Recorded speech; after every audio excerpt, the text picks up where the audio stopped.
और जय हिंद एवरीवन, कैसे हैं आप सब। Defence warrior studies YouTube channel पर आपका स्वागत है। जी हाँ दोस्तों, आगामी एग्जाम के लिए आपका फिजिक्स का प्रैक्टिस सेट स्टार्ट हो गया है दोस्त। Air force x, navy SSR, ICG GD के लिए प्रैक्टिस सेट रहेगा दोस्त। और आज पहला प्रैक्टिस सेट है दोस्त, फिजिक्स का प्रैक्टिस सेट है दोस्त। 25 क्वेश्चन को 15 मिनट में क्वेश्चन निपटाने का पूरा प्रयास करेंगे और बेसिक टू हाई लेवल सारे क्वेश्चन कराए जाएंगे, ठीक है, विथ बेस्ट एक्सप्लेनेशन। ठीक है, तो ज़्यादा देरी नहीं करेंगे, स्टार्ट करेंगे।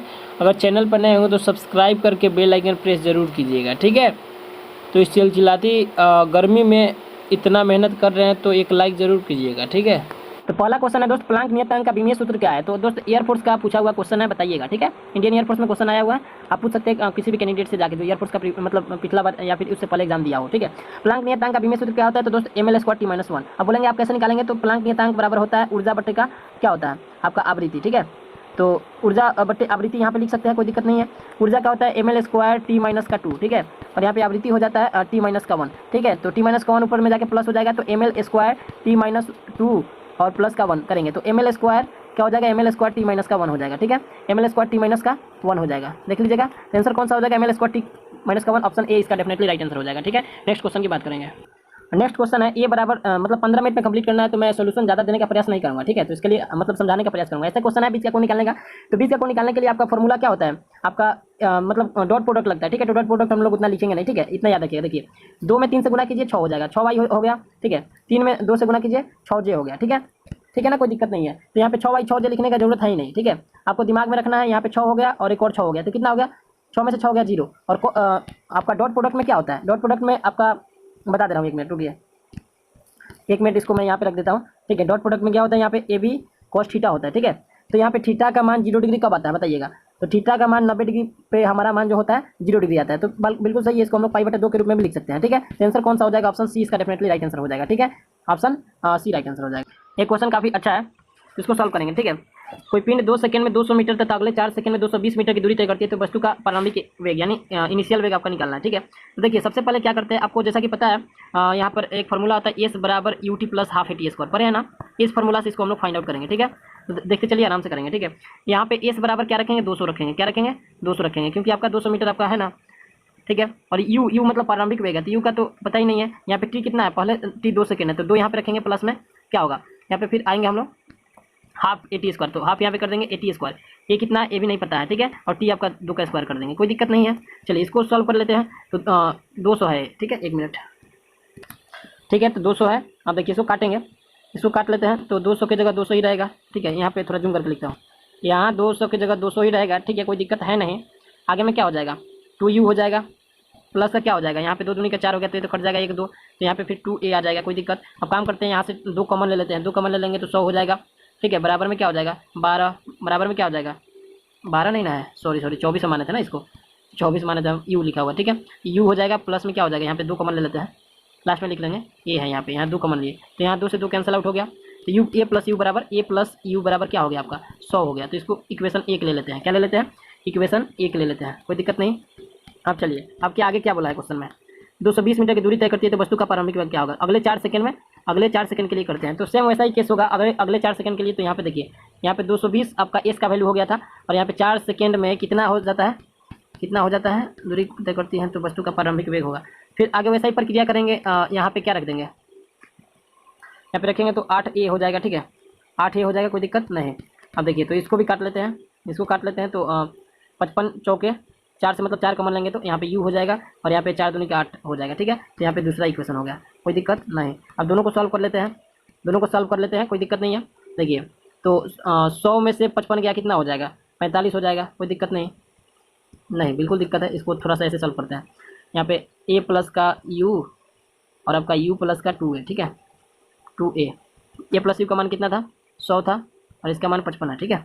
इसको सॉल्व कर लेते हैं, u कैंसिल आउट, a में से घटाएंगे तो यहाँ पे 2a को माइनस का ये हो जाएगा, यहाँ पे 45 माइनस में हो जाएगा। तो आपका a जो है एस रिलेशन है, क्या है, एस रिलेशन है, तो a का मान क्या हो गया आपका 45 हो गया, कोई दिक्कत नहीं। 45 मीटर प्रति सेकंड स्क्वायर इसका आ गया, ठीक है। नेक्स्ट बात करते हैं, क्या दिया है आपका, तो a के मान में रख दीजिए, a का मान एक, इसमें आप मान रख सकते हैं, ठीक है, इसमें मान रख लीजिए, इसमें इसको उठाइए और यहाँ पे मान रख दीजिए, ठीक है। तो a का मान कितना है, माइनस का 45, अब प्लस में u है, बराबर में 100 हो गया। क्या कर लेंगे, 45 में से 4 घटाएंगे तो सॉरी 45 को 100 में जोड़ेंगे तो यू का मान नहीं निकल जाएगा, तो 145 आपका क्या आ जाएगा, यू का वैल्यू आ जाएगा। ठीक है, और यू जो होगा मीटर प्रति सेकंड में होगा, तो मीटर प्रति सेकंड यहाँ पे लिख लेंगे। ठीक है, तो इस प्रकार से आंसर 145 मीटर प्रति सेकंड आएगा। ठीक है, जो कि आपका ऑप्शन नंबर डी में है। ये वाला सोल्यूशन इसके बाहर किया हूँ, तो इसको मैं PDF में लगा दूंगा, कोई दिक्कत नहीं, स्क्रीनशॉट ले लिया हूँ। देखिए नेक्स्ट क्वेश्चन है आपका, एक पिंड पर कार्यरत बल उसके वेग के विरुद्ध क्रमानुपाती है, तो पिंड का वेग क्या हो जाएगा। पिंड का वेग क्या हो जाएगा दोस्त, तो देखिए यदि एफ बोल रहा है 1/v, मैं एक्सप्लेनेशन करूंगा तो थोड़ा सा टाइम लग जाएगा। ठीक है, आप करके देख लीजिएगा, मैं थोड़ा सा हिंट दे रहा हूँ। ठीक है, मतलब वेग के विरुद्ध क्रमानुपाती है तो क्या मान हो जाएगा, तो इसको इस प्रकार से ले लेते हैं कि कांस्टेंट हो जाएगा यहाँ पे। ठीक है, तो एफ बराबर क्या लिख सकते हैं, ma लिखते हैं, बिल्कुल लिखते हैं, बात सही है आपका। तो यहाँ पे m इंटू dv/dt लिख देते हैं। dv/dt मतलब समझे, मतलब ये जो होता है ना दोस्त, क्या होता है, एक्सेलरेशन dv/dt होता है, यानी वेग में परिवर्तन के बराबर होता है। ठीक है, कोई दिक्कत नहीं है। तो आपको हम क्या लिख दिए, इसको क्या कर देंगे हम लोग, dv/dt है तो k/v कर देते हैं। तो यहाँ पे k/v का भी आ जाएगा, कोई दिक्कत नहीं है। तो k/v किसको डिनोट करता है, m को। ठीक है, m को डिनोट करता है, कोई दिक्कत नहीं है। तो यहाँ पे v dv बराबर में पलट देंगे k/m। ठीक है, k/m, और यहाँ पे क्या हो जाएगा, इंटू में dt हो जाएगा, कोई दिक्कत नहीं है। चलिए इसका हम लोग समाकलन कर लेते हैं। तो समाकलन करने के लिए हम लोग क्या करेंगे, यहाँ पे इसका v² हो जाएगा। ठीक है, v²/2 हो जाएगा, यानी n+1 में आपको उस प्रकार से नीचे भी हो जाएगा। ठीक है, और यहाँ पे प्लस नहीं करेंगे, यहाँ पे हम लोग क्या करेंगे, बराबर में हो जाएगा km और dt का क्या हो जाता है, t हो जाएगा। ठीक है, तो यहाँ पे सॉल्व कर लेते हैं, क्या हो जाएगा, v = जब इसके अंदर आएगा तो 2kT हो जाएगा, 2kT के नीचे आपका क्या आ जाएगा, आपका m आ जाएगा, 2kT के नीचे m आ जाएगा। तो v का जो मान होगा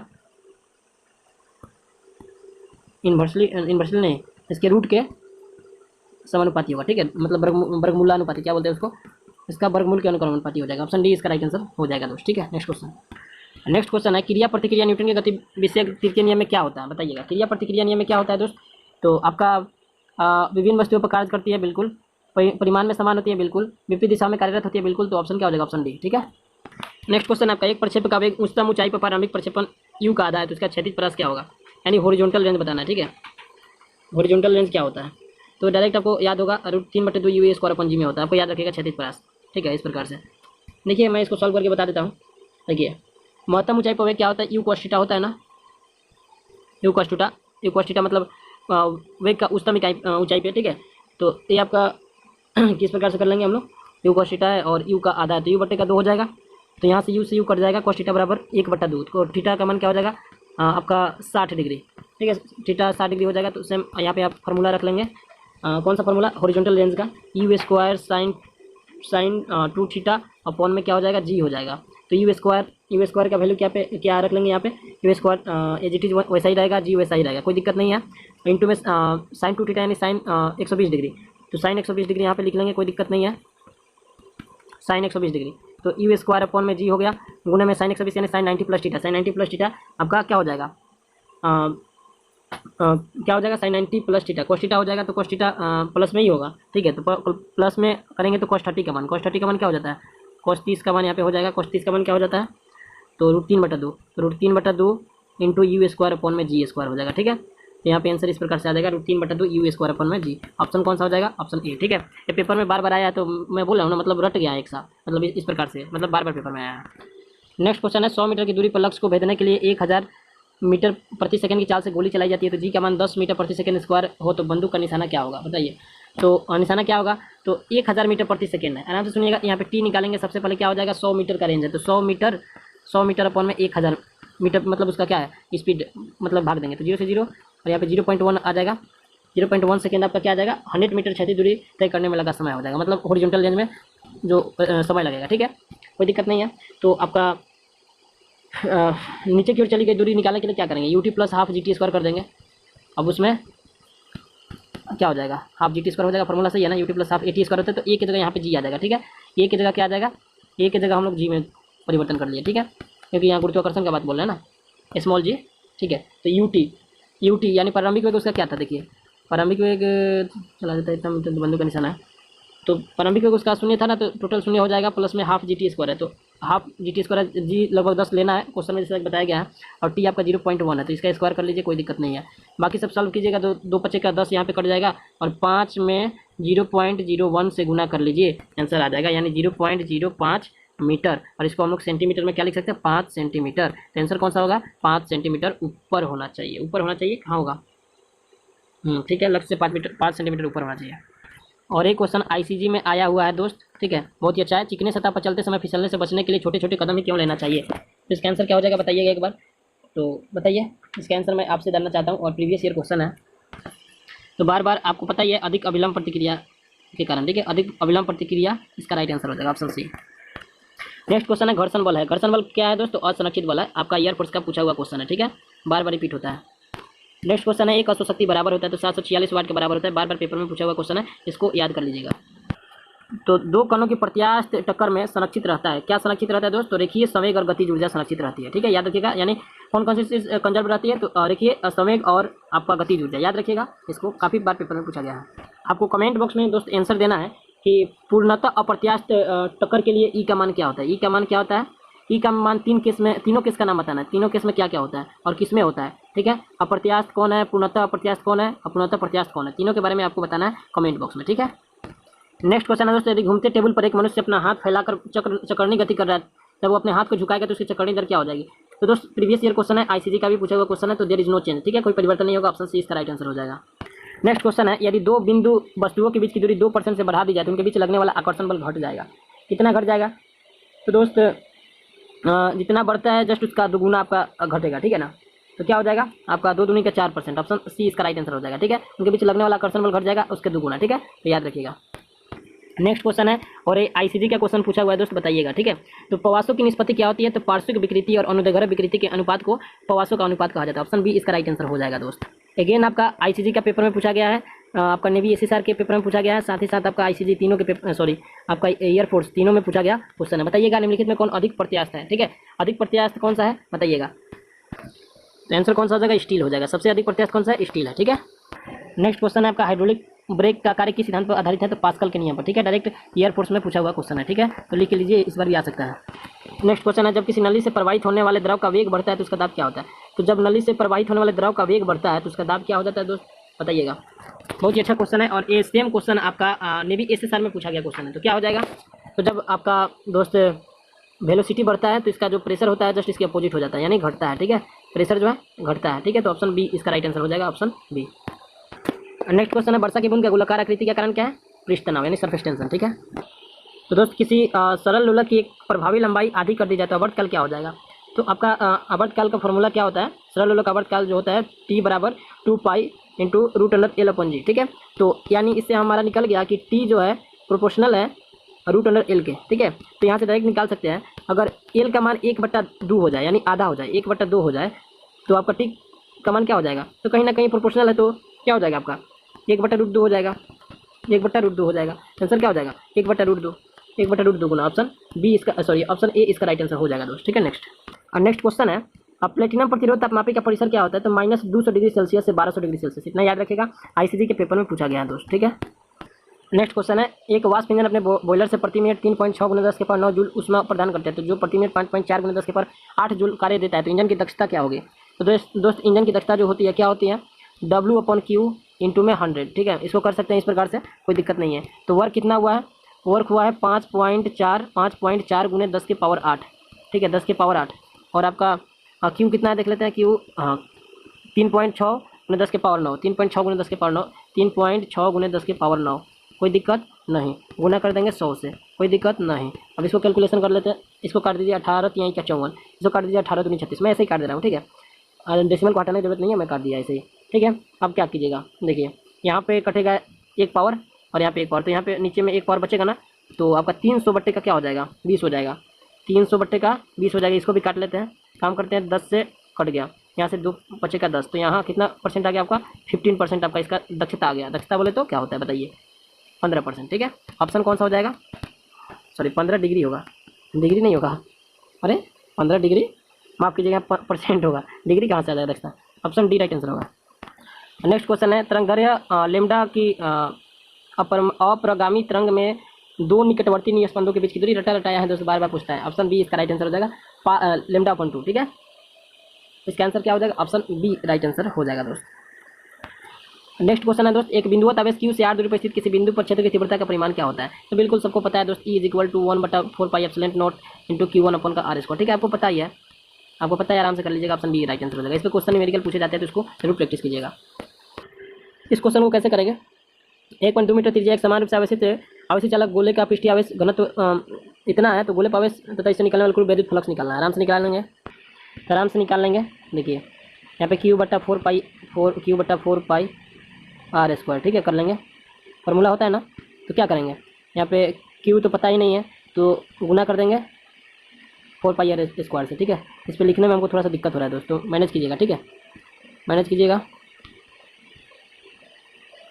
देखिए सॉरी। ठीक है, तो इसको कर लीजिए,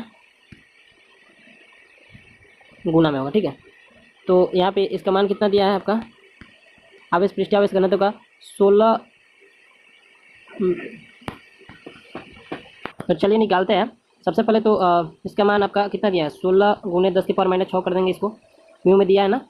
ठीक है, उसके बाद गुने 4 गुने पाई का मान 22/7 होता है। ठीक है, फिर गुना में क्या कर लेंगे, 1 मिनट, इसको मिटाते हैं, इसको थोड़ा सा हम लोग यहाँ करते हैं। ठीक है, ताकि सॉल्व हो सके।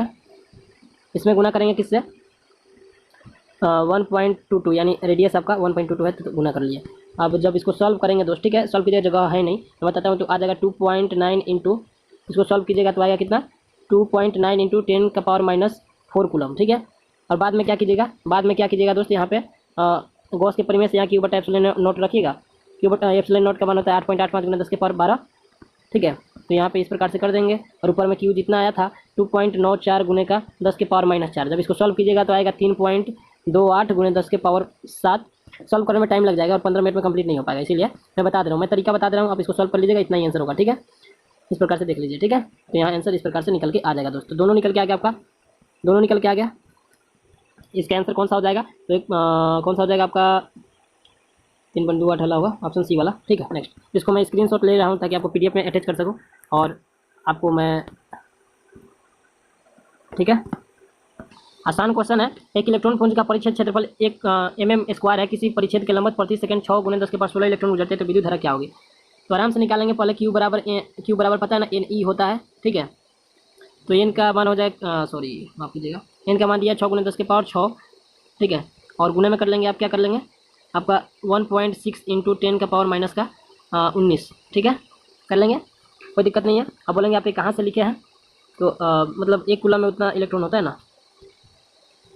ठीक है, इसको सॉल्व कीजिएगा तो आपका 16×96 9.6 इंटू 10 का पावर -13 आ जाएगा। 10 के पावर माइनस का, यहाँ पे 16 ना था जी, हम 6 लिखे हैं। ठीक है, 10 का पावर क्या हो जाएगा, देखिए लिखने में हमको परेशानी हो रही है यहाँ पे, कहीं ना कहीं हम बता रहे हैं आपको। ठीक है, यहाँ पे 10 का पावर क्या हो जाएगा, 19 में से 6 गया, 16 गया 3, 9.6 गुने 10 के पावर 3, और एक किस में आएगा, कूलम में आएगा। ठीक है, I बराबर Q आ जाएगा, I बराबर Q अपन में T आ जाएगा। ठीक है, I बराबर Q अपन T होता है, तो इसको आप पुटअप कर दीजिए, 9.6, देखिए 9.6 का 4.6 लिख रहा है। देखिए यहाँ पे लिखने में ही सबसे बड़ा मतलब हार्ड टास्क हो रहा है, देखिए लिख रहे हैं क्या, लिखा रहा है क्या। ठीक है, और अपन में क्या कर देंगे, T का वैल्यू 1 है। ठीक है, तो आंसर क्या हो जाएगा, उतना ही होगा, 9.6 गुने 10 की पावर, और विद्युत धारा किस में मेजर किया जाता है, तो एम्पियर में, तो यहाँ एम्पियर लग जाएगा। ठीक है, आंसर होगा 9.6 इंटू 10 का पावर -3 एम्पियर। ठीक है, तो यहाँ हमारा प्रैक्टिस सेट समाप्त होता हुआ। आपको कमेंट बॉक्स में इसका आंसर देना है, धारा घनत्व का विमीय सूत्र क्या है। ठीक है, मैं इंतजार करूँगा, कमेंट बॉक्स में आपका वेट करूँगा, कौन कौन सही जवाब देते हैं कमेंट बॉक्स में। ठीक है, चलिए, जय हिंद।